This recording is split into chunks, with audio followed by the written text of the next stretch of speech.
Why do we wash our hands? To make it clean, especially before we eat or go near babies. And how do we do that? With soap, duh. How does soap actually makes us clean? Um, because it is soap. It is supposed to do that. That's its job. Nah, there is science behind it.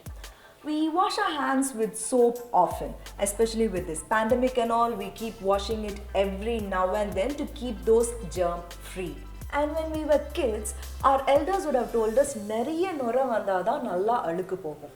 And we also will put in all our effort to bring up as much lather as possible. How is lather associated with cleanliness and how does soap makes us clean? If you don't know the answers for this question, at the end of this episode of Now You Know, you will know.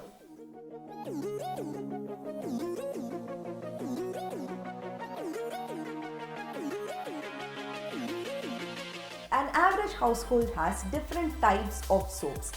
You have your hand wash, your face wash, your body wash, then you have your shampoo for your hair, then you have your dishwash soap, then you have your detergent, your car wash. So there are so many different types of soaps in each house. Also, soaps are not a 20th century item. Soaps has been existed as early as 2800 BC in Babylon. Early soaps, that is ancient soaps, were made with vegetable oil and animal oil, and they were also mixed with a variety of salts. Water, soap, oil, all these are made up of molecules. Some molecules are hydrophilic, which means they are attracted to water, and few other molecules are hydrophobic, which means they are repelled by water. Just like oil and water do not mix, hydrophilic and hydrophobic compounds also do not mix. It's getting too much sciencey, right? Yeah, I know. Anyways, I'll tell you about two more sciencey words and then we'll get into the crux of the episode, because these two words are also important to know about the mechanism of soap. Polar and non-polar compounds. Compounds that dissolve in water are called as polar compounds, and those that do not dissolve in water are called as non-polar compounds. Most of what we call dirt is grease or oil. This will not come off with just water. That's because oil and grease are non-polar, which means they will not dissolve in water. But soaps can mix with both water and oil. How is that? The soap molecule has two different ends.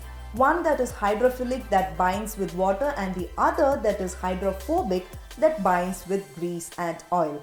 A soap molecule consists of a chain of carbon atoms where one end of the chain attracts oil and the other attracts water.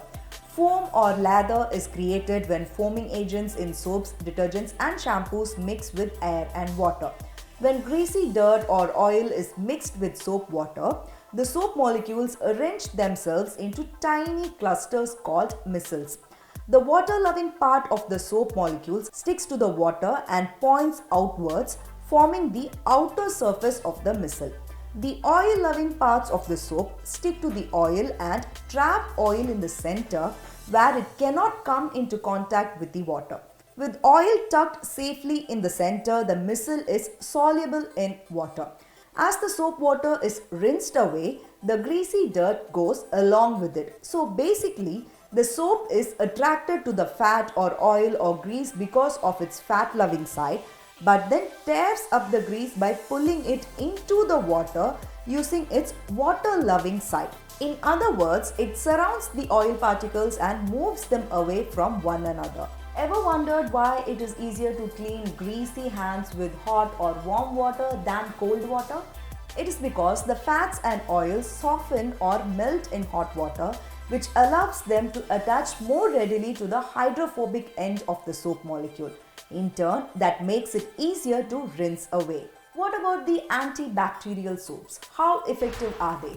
Well, I would say it's not very effective. And that's not because the soap manufacturers are not giving the right product, but because we are not patient enough. Antibacterial soaps have components like triclosan or triclocarbon. These components have antibacterial properties and they need at least 2 minutes to work. That is, the soap should be left on the surface for 2 minutes for it to get a really fighting chance over bacteria. But do we do that? No, we do not.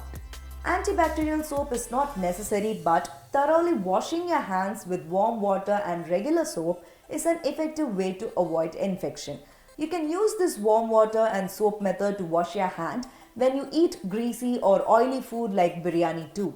Because the warm water softens the oil and it is much easier for soap to pick the oil molecules from the skin, arrest it in the soap bubbles and get washed away along with water, which you did not know but now you know.